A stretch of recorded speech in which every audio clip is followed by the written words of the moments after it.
Today on Locked On Red Wings, we're going to break down the odds on who's going to be the next Red Wings head coach via Betonline, and also take a look at the defensive free agency class and who could be a Red Wing. I'm leaving it. It's good enough.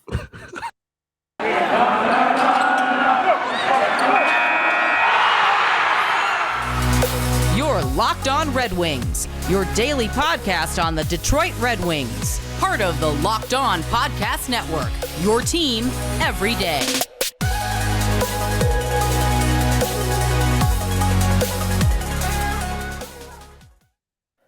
Don't even care anymore. That was my fifth try, guys. You're gonna live with it. That was the best one. I can't do it anymore. I can't. When it comes to cold opens, man, not my best stuff. So yeah, this is Locked On Red Wings podcast. Thanks for listening. Thanks for making us your first listen every single day. We are free and available on all platforms. We are your hosts, Brian Fisher and Scotty Bentley, although maybe Scotty should be hosting after that. I'm a producer over at 97.1 The Ticket, while Scotty is a freelance journalist for the Detroit News and the host of Detroit Tigers. Scotty was covering lacrosse in the downpour in Metro Detroit today, and because I was out in it a little bit too, and I had a day. I we could take a whole half hour, and I could just tell you about the ridiculousness that I just went through. But but we are here. It was a great game. Got some really great quotes. Everyone was all the coaches and players and everybody were super cool. And Detroit Country Day, going to the state championship on Saturday. So fun stuff. That's good. Here at Locked On Red Wings today, like I said in the cold open, maybe I can say it a little bit better now that I'm not like putting the pressure on myself to say it concisely. We're going to be here in the first segment breaking down the odds on who the next head coach is going to be. BetOnline came out with their odds-on favorites. It was a list of 10 guys, it looked like. 10 or 12, somewhere around there, yeah. Somewhere around there. And there's some really interesting names on there for good and bad reasons. And then after that, we're going to do a little bit of I wouldn't say a deep dive, but take a look at the free agent class for defensemen and talk about who are the options to fill in what we and Scotty believe, if you listen to our Who Stays, Who Goes, 3 holes on defense, because we believe Jake Waldman will stay. So we're going to try and fill in those holes for you or give you options as to who to look for. But first, Scotty, getting right into the BetOnline odds of who will be the next Detroit Red Wings head coach. Why don't you just, give us those people? Yeah, there's some interesting names on here. Real interesting. I think if we just want to talk about some of the ones that stand out, for starters, right off rip, Sergei Fedorov, they have as the highest odds. Vegas opens up with Sergei Fedorov having the highest odds to be the Detroit Red Wings' next head coach at plus 350, which is pretty solid. That's alarming. Not alarming, the best odds. Right. Not alarming in the sense that would be bad, because obviously I'm pretty sure most of the fan base would welcome that with open arms and would love that. But it's alarming because I don't know where they think that's happening. I don't look. I would love it more than the next guy. I'm sure everyone would celebrate it. There'd be a huge party. Everyone would love it. I don't know how that's possible. How he should be on this list, because he's been linked to us for, ever since Steve took over. But the best odds out of any coach on the planet, it is plus 350 isn't he's the best odds, but he's a long shot. Plus 350 is kind of decent odds. That's not. I don't know, man. That's just wild to me. It really to me that he opens at the top. It's wild to me too, and BetOnline wasn't alone in this. You were saying beforehand, you looked around, and that he's a favorite in a lot of different sports books, and I'm with you. I don't really understand it either. Again, I would love him. I think he's a great head coach over in KHL, but that's just it. He just re-upped his contract with his KHL club, and I feel as long as his name isn't hanging in the rafters in LCA, he's not going to want to come back, because there's still bad blood. which And is he just ridiculous that there re-signed a is. contract. Like, what are we talking about? Best odds. It's crazy to me. Absolutely. Who else is on that list though? Well, Barry Trotz is plus 600 for what that's worth. He is the fourth highest odds. Who's our Um, favorite here? yeah, and then Bruce Cassidy is the third highest odds at plus 450, I feel which like I he's find fascinating because that's, I mean, 600 to 450, that's a pretty significant, difference. That's yeah. not a not no slouch. That's a pretty substantial difference there. So even though it's only, the third versus the fourth best odds, that's a 150-point difference. Whereas Fedorov and Cassidy, 1 versus 3 is Yeah. total only an 100-point difference. I So feel like those two guys should be 1 and 2. Barry Trotz 1. And well, I mean, if you're trying to guess who the favorite to be the Red Wings next head coach would be, there's a conversation to be had there between Cassidy and yeah, Trotz, maybe but I because I I think agree. Trotz would be high on everyone's list for the people with vacancies. But I mean, Trotz is our favorite guy, and we would think that across the board, most teams would want him to be the next head coach. So across the board, you would think it'd be Trotz and Cassidy You would as think. number 1 and 2. But I noticed you skipped over number 2. Correct. Yeah, Pete DeBoer is number 2. No, thank you. Pass. Yeah, that's wild to me. I don't. This team isn't in a position where they need one good year yet, because that's what Pete DeBoer is. You bring him in, and he coaches your team really well for 1 year, and then the message wears thin instantly. Correct. And that's why he got canned by the Sharks, and why he's gotten canned by Vegas now after being there in those two teams not that long. But finding relative success. Well, As in far one as of those years, right. Well, obviously the missed the most playoffs recent this year year. for Vegas was a catastrophe. The second half for Vegas like- this year was an all-time blow up for sure. But mostly general management, though, if I'm being honest. no, for sure, I agree. But still, I mean, you had it's the first time that team has ever missed the postseason. Obviously, it's just interesting again, and I look at, I think the point totals, the odds themselves are the more interesting thing to look at than like where they rank, because again, like I said, the difference between 1 and 3, Fedorov and Cassidy, is only 100-point difference in these odds, 350 versus 450. And then 3 to 4 is an 150-point drop off where we see Trotz. And then tied with Trotz is Grönborg. And then after that, we get to the plus 1,000s, which are, that's 400-point differences after that. So the top 5 are all at worst plus 600 and all within 250 points of each other. And then after Trotz and Grönborg, then you get into the plus 1,000s right away, and the odds just drop off a table. Well, I think I actually like the Grönborg one. He said he was tied with Trotz and odds. Yeah. So Grönborg's an interesting one. His track record is very good. He coaches a lot at the world stage, not a whole lot elsewhere, except until recently, where he's coached the ZSC Lions out of the Swiss League. He's the head coach there, but he's coached Sweden. He's been the assistant coach for the World Championships and the head coach for U20 and U18, head coach of the World Cup, all in recent years, going all the way back to like 2009, 2010. He's worked with these teams in some regard. And Team Sweden, as we all know, is consistently in these world tournaments one of the best teams. So to see that is really interesting. I know he worked as an assistant coach. If you want to go all the way back to the 90s, he was an assistant coach with the University of Wisconsin Stout.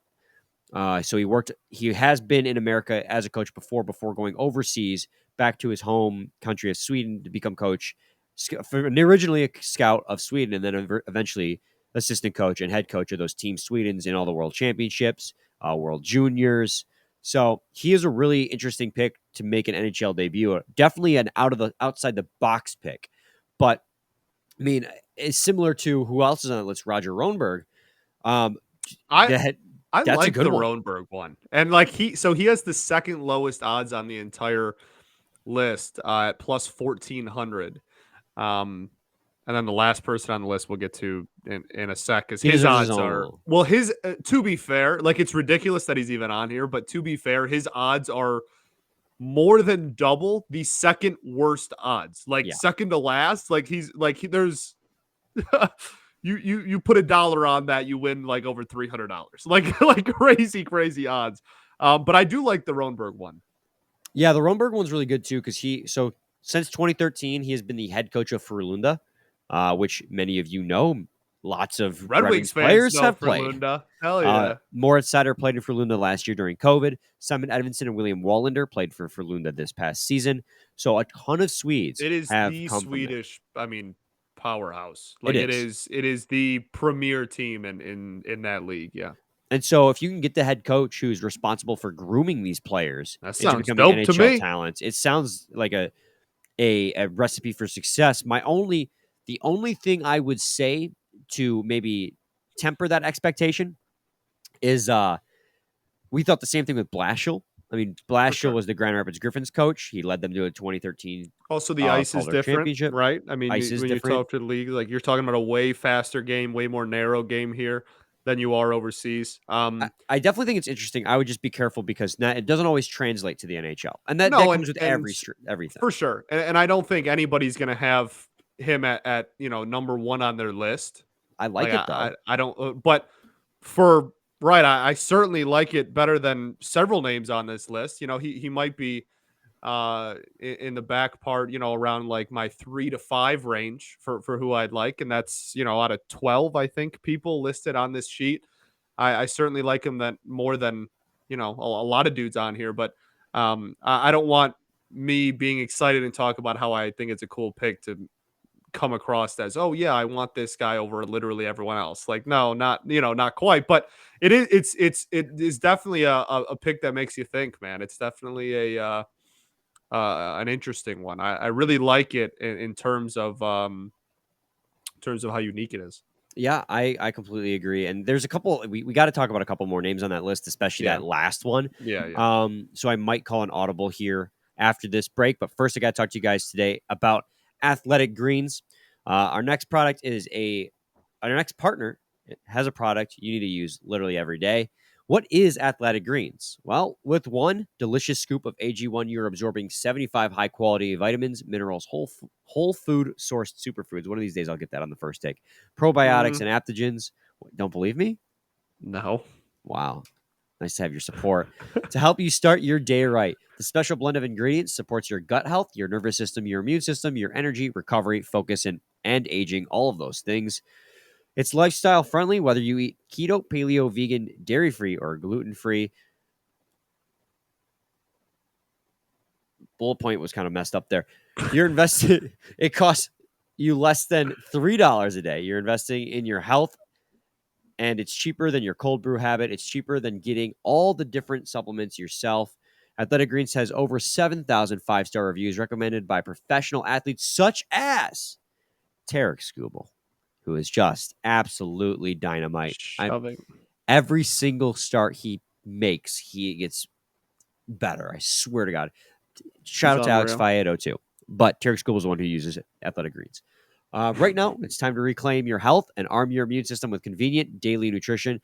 It's just one scoop in a cup of water every day. That's it. No need for a million different pills and supplements to look out for your health. To make it easy, Athletic Greens is going to give you a free 1-year supply of immune-supporting vitamin D and 5 free travel packs with your first purchase. All you have to do is visit athleticgreens.com/NHL Network. Again, that is athleticgreens.com/NHL Network to take ownership over your health and pick up your ultimate daily nutritional insurance. Segment 2, Locked On Red Wings podcast. I'm going to call an audible here, Scotty, because I feel like with how much we have left to say on the betting odds for the next Red Wings head coach, we should probably make the free agency thing for defense into a two-parter because there's a lot of names I wanted to get to. And I thought when we had 2 segments, we would have time for it. But we can still get to some of it today, but maybe just for the sake of having a full fleshed out conversation, branch it out into multiple episodes. Yeah, I think that's fair. That's fair. All right. Well, let's continue with this conversation on coaching. Yeah, there's a couple more names on there that are super interesting. I mean, we can just take out the big one if you want. We could just go right on and attack it if you'd like. Let's tackle it. Okay, so Patrick Waugh is on here. He's the worst. He's got the worst odds, but he is on there. He's on this list? Why? And like, look, like I said before the break, the second worst odds on this list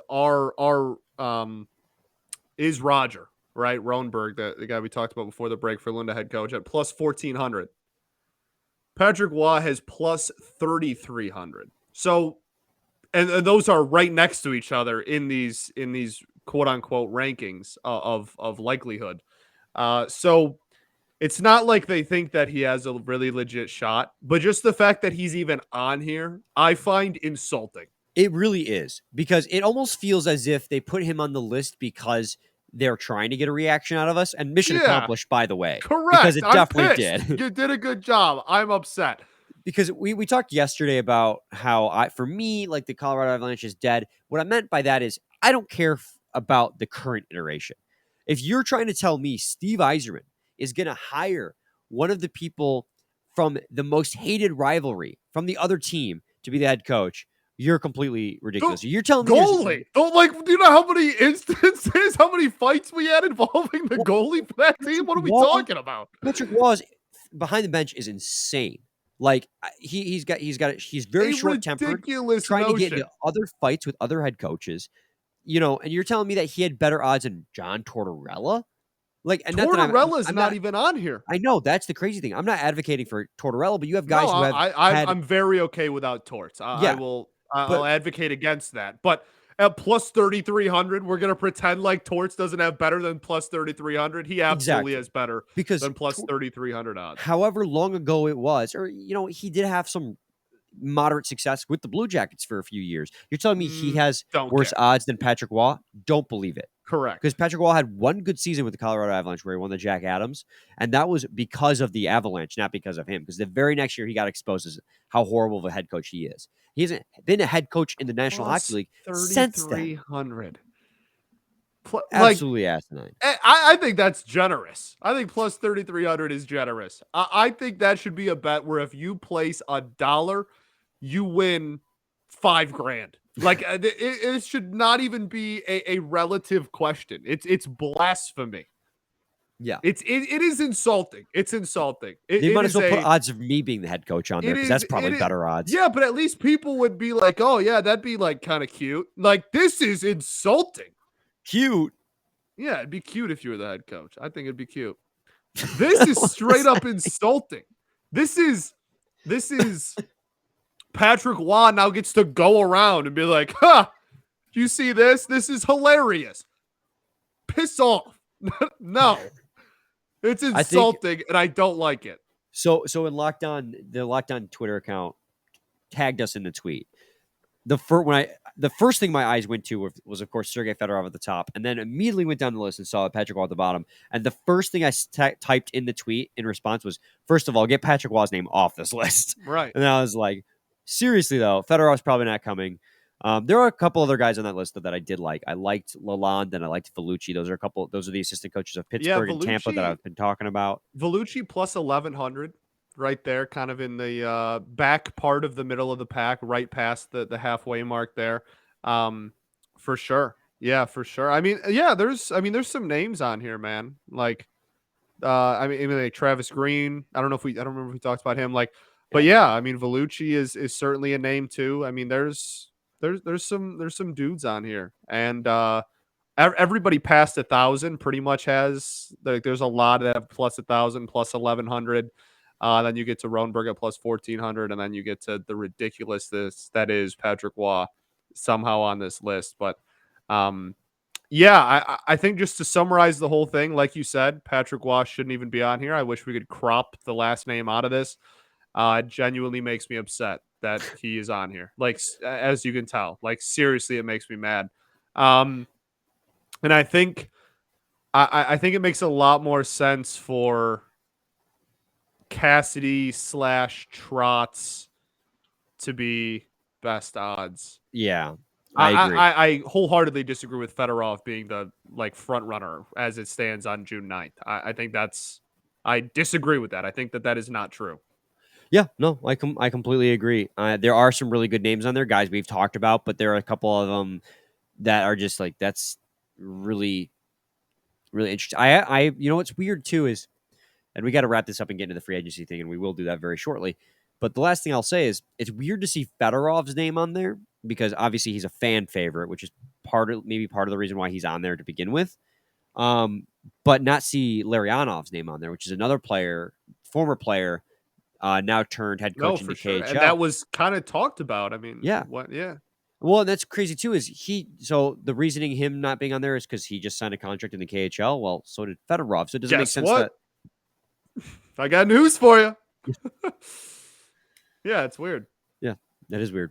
Let's do the final ad read before getting into starting to get into what defensemen we would want to look at in free agency. Today's episode is brought to you by Built Bar. Don't you love a chewy, chocolatey brownie? What about a caramel brownie with caramel swirled on top? So good. What if I told you that you can have all that chewy, chocolatey deliciousness plus 17 grams of protein? Don't look at me. Don't look at me. Forget about dessert. These are better than dessert. Plus, the macros are unreal. 130 calories. Stop looking at me. 17 grams of protein and 4 grams of sugar. This doesn't help. I can still see you. You just can't see me. The best part, caramel brownie bars are covered in 100% real chocolate. With Built, you don't have to sacrifice tasty for healthy. You can have both. And all of Built, you know what? I actually have the solution to this. And all of the bars are made with collagen, protein. I just kicked him out of the chat, which your body absorbs more efficiently and provides tons of health benefits.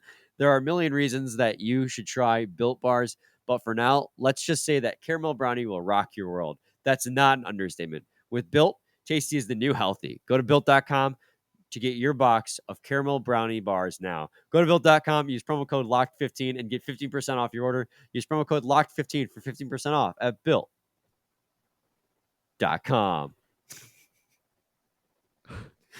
So ridiculous. This is segment 3, Locked on Red Wings podcast. I just kept looking over at you and you kept going like with that, like covering up that crap. What was that? I was trying something new with my cadence, trying to be a little bit Sounded more... like I was being read a bedtime story in kindergarten. What are we talking about? So you didn't like it, I take it. Well, I kind of liked it. Oh. Don't know how to take that. Anyways, we're goofballs today. Goofballs, mad goof energy. Hard reset. Looking at the free agency pool for this offseason, we were in agreement on the who stays, who goes, that Jake Wallman of all the free agents to come would probably be the only one to get re-signed. We think Oli Ulevi, despite being an RFA, probably lets walk. Danny DeKaiser and Mark Stahl probably will let walk, although Mark Stahl I personally would love to see come back because I personally have a bias towards it, but I understand that with how bad the defensive core is, you can't reasonably do that. So there are potentially 3 positions you can fill via free agency. Maybe 4 because Steven Kampfer is on a NHL contract for this next season, but I don't see him being on the NHL roster. He hasn't played in the NHL in like 2 years. He's been in the KHL. I just don't see him being on the NHL roster come, the actual start of the season. So getting into the free agency, I think it is appropriate. However small of a chance it is that these players come to Detroit, I think it is still appropriate to talk about the big names in the free agency pool, the big UFAs. I won't even talk about the RFAs because I don't think it bodes well for Detroit to, try that route because you end up with, Keniemi for $6 million. You don't want that. The first name on this list, the defenseman who scored the most points last season that is a free agent now, or will be a free agent come July, is Kris Letang of the Pittsburgh Penguins. Right-handed shot, 35 years old, made $7.25 million this last year. On the final year of his contract, he had 68 points in 78 games, 10 goals, 58 assists. Kris Letang is a phenomenal defenseman who seems to be ageless. But he is 35. Despite him seeming to be ageless, you're really teetering with danger with him on when that production is going to wear off. And if you're trying to make defense better, how much you're going to have to pay for a guy you're probably going to only sign for a short-term deal. Right. Or have to do the proverbial sign him to longer than you want so that you can lock him up for the early years. You know what I mean? Sometimes you have to pay players and give players years that everyone kind of understands that they're not deserving is not the right word, but that they will not play at that level throughout the entirety of because that is what is required to lock them up for the few years they have left that are productive. A la Miguel Cabrera, a la a lot of people. But see, you do that Um, when the player's young and still in their prime, not at correct, 35. correct, and it's so that is something that I don't know. I don't think he's going to demand like I don't think the market's there for him to demand like a 5 whatever year deal. Like I He don't think. wouldn't, yeah. Yeah, no, I don't think that's in the realm of possibility. But um, there might be a universe where you got to give him 3 in order to lock him up or something like that. Well, the It dollar amount matters too. for sure, absolutely. And he's not going to get a raise from 7.25. He'll probably take a pay cut No, just because yeah, of his certainly not. age, but you're still looking probably down the barrel of at least $5 million. By my estimation, this is just me going off the top of my head. And he was still really good last year. Last year he had expected goals for percentage of 5.37. He was a negative -0.2 relative to his teammates, but that was a good Penguins team. So Yep. his teammates were all really good. So It's a Penguins team that put up like 10 goals on our head. yeah, and that's at 5-on-5. That's not even counting like power play or special teams or Right, anything. yeah, of course. So you'd be paying for him to be good now, but at what cost? Like, why? If you're looking for a veteran leader that can still produce well on the ice, I guess. But like, you have Mark Stahl, who's 35, who you're going to be paying way cheaper. Like, you don't need. Why would you let Mark Stahl go to sign Kris Letang to a longer contract for a team that's not ready to win now? I mean, I guess he does instantly make your defense better, but at his age, that's why. I'm bringing up his name just because he's the biggest name on the For free sure. agency market for Yeah, I defense, but I just don't don't see it realistic. for sure. I don't think the fit's there for either party. I think we talked about I don't remember who we were talking about. We talked about that yesterday. I don't think the fit is really there for him. And I don't think that the fit's really there for the Red Wings. I think you're looking at you either want someone in their prime that you can carry through their prime and be like a cornerstone, building block for the future that you can lock up long term to pair with Mo or put on the second line or whatever. Um, or you are looking for young, try to find lightning in a bottle, see if there's untapped potential in a younger player. I'm not really sure the Wings are in the market for uh, multi-year deals, I should say, of veterans in their mid 30s. I could totally see a couple of band-aid 1-year deals for Yeah, guys that are 34, 35. See another Mark Stahl type of deal. Um, and this will probably be Kris Letang's like last contract. So he's probably going to, with his last production, last multi-year contract for yeah, sure. Yeah, with his production, he can still demand a multi-year contract. So right. someone's going to give it to him, and I just don't think it makes sense for Detroit to do it. Agreed. Um, did you have anyone that stuck out to you? I mean, like if we're just going on names again, like we can talk about Subban. Yeah, PK Subban is younger than Kris Letang by just a couple years. He is 33, shoots right again, which is also great. Alternate captain for the New Jersey Devils this past year. He's bounced around a little bit these past few years, making $9 million a year up until this point. Not going to get that. His production has significantly Certainly not. dropped off. I think he only had like 20 some points in 70 games played. Yeah, He's an offensive defenseman who just doesn't score as much as he used to anymore. correct. He's just another guy. I don't really see the fit. I don't really see the fit with the Detroit Red Wings.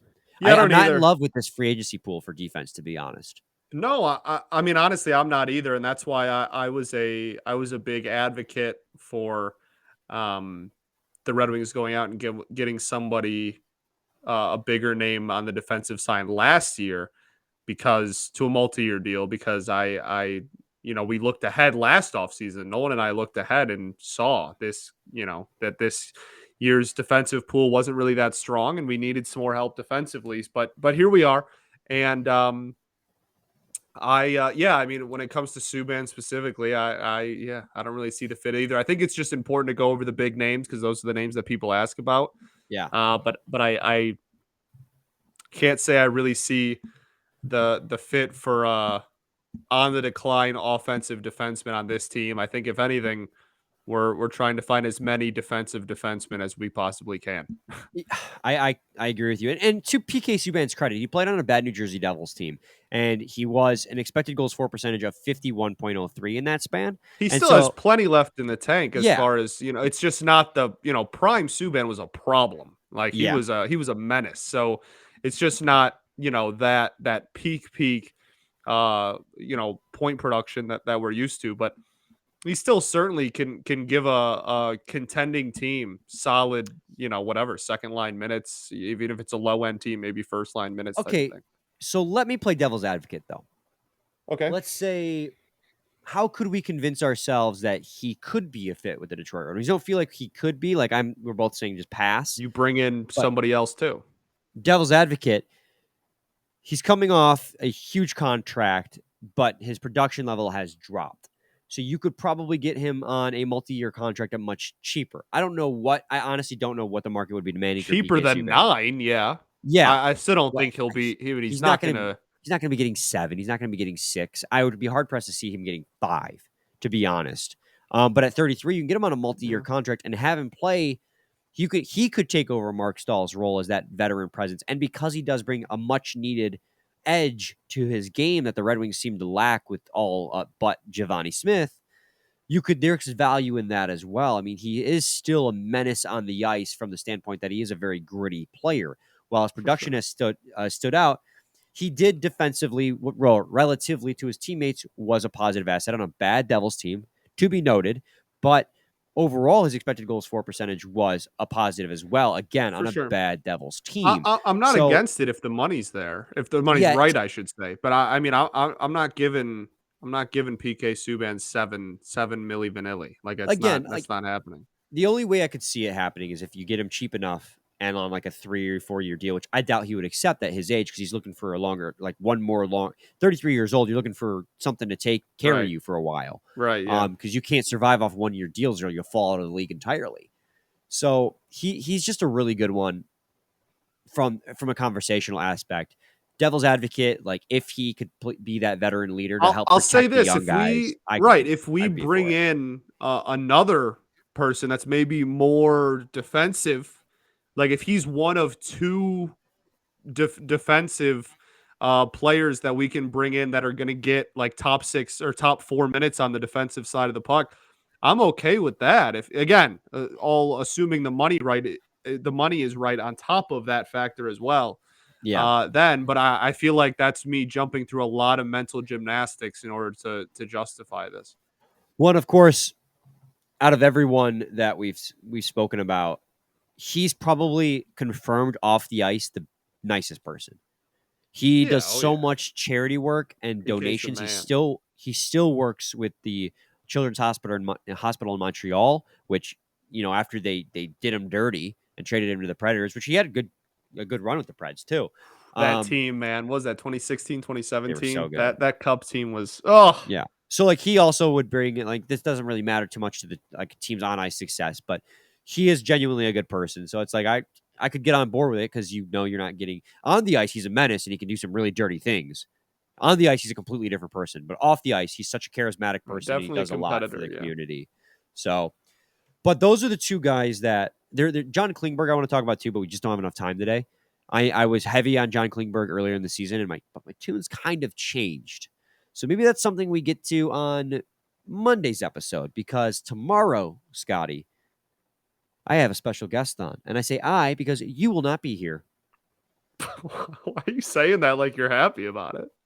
You're like rubbing No, that in. You're no, like, I ha, was. you won't be here. It was meant to be like hurt, like you won't be here because you have something better to do.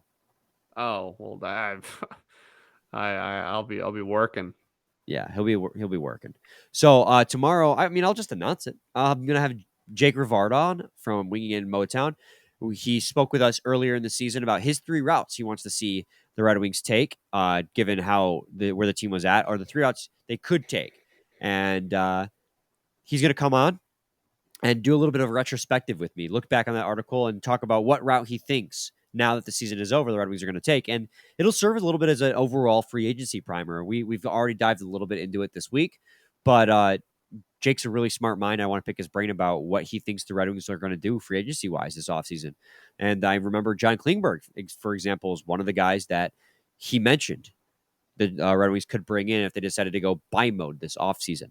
So it's going to be a really good conversation. He and I will be back with you guys tomorrow. Scotty will be back with us on Monday. Same time, same play. Well, any final thoughts? I don't want to. We ball, baby. We ball. Same time, same place. It's your team every day. Every day.